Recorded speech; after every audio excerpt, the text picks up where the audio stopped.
So they got the question out there: who's more responsible for the struggles of the Cowboys? Is the players or the coaches? And I'm a Cowboys fan. Can I say the owner? I'm not gonna say owner. I love Jerry Jones. I love him.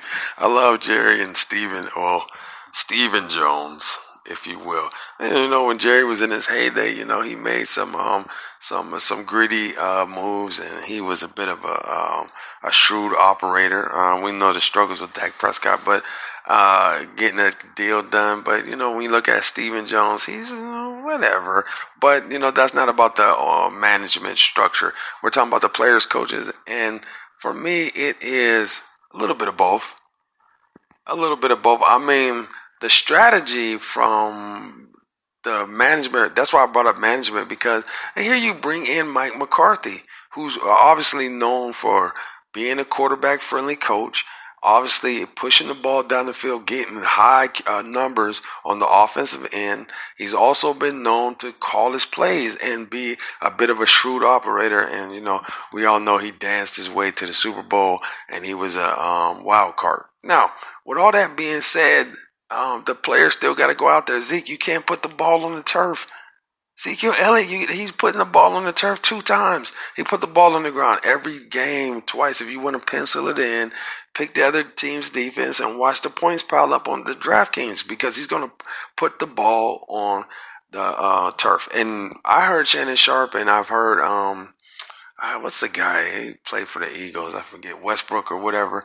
I don't know. He's he talks, bit of an analyst now, but he was talking about, this just comes down to two hands. Well, guess what? Zeke never put two hands on the football. Now I know when you're going through traffic, they tell him put two hands on the football, but that's how he's able to get skinny. He takes that one hand and contorts his body. So for me, if I had to give up a number, I'm gonna go 55%. Well, I take that back. I'll go as high as 60 to 75% management and coaching, and then I'll put the other onus on the players. They still got to go out there and play. You can't turn the ball over, Dak Prescott. Throw pick sixes. You can't turn the ball over, Andy Dalton. You can't throw picks. You can't throw interceptions, period. And Zeke, you can't put the ball on the turf. But with all that being said, hey, Mike McCarthy, I don't know what's going on. Kellen Moore calling the plays. Are you calling the plays? Are you the real head coach? Well, it was like, well, it wouldn't make sense if you got Kellen Moore calling the plays. You get a defensive guy to run. Belichick's a defensive guy, or you get a defensive coach and bring him in there to kind of bring that defense along, because your offense isn't the problem. But here you're bringing an offensive-minded coach that can't call the plays. Now, this is just me looking outside, right? Now, I'm not in the front office. They don't give me a check, but, something's amiss here. Offense wasn't a problem. You pick up CeeDee Lamb in the draft. Offense isn't the problem. You pick up CeeDee Lamb. Then there's only one football. You pick up CeeDee Lamb, right? Then you go out there and get Mike McCarthy, who's an offensive-minded head coach. And the defense is horrible. And then come back, and now they're sitting in first place. But then here's the question: what's going on with Dallas? What do you mean it didn't work out? You picked the offensive guy in the draft. You picked the offensive coordinator, a head coach style type of guy, and don't pick up a defensive type of guy. And Kellen Moore's calling the plays, and Dak Prescott gets horse collared. Yada yada. It's a disaster. But before I tell you the disaster, can I tell you what happened to the disaster? Offense isn't the problem.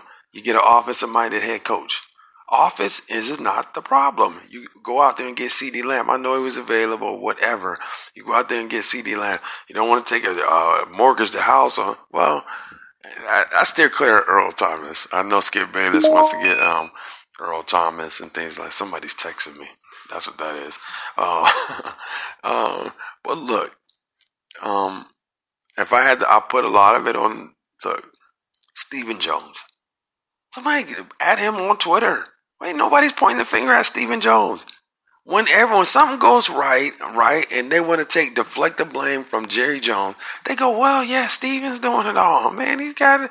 And he wanted to take somebody else. They got Steven Jones, and he picked up CeeDee Lamb. But when it's going wrong,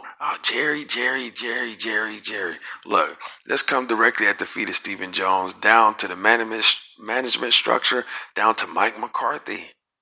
And if I was Jerry, I think about firing Steven. Anyway, I'll try to be I'll try to be better, man. Best Podcast 2020. I'm on Instagram. Steven, get out of the building.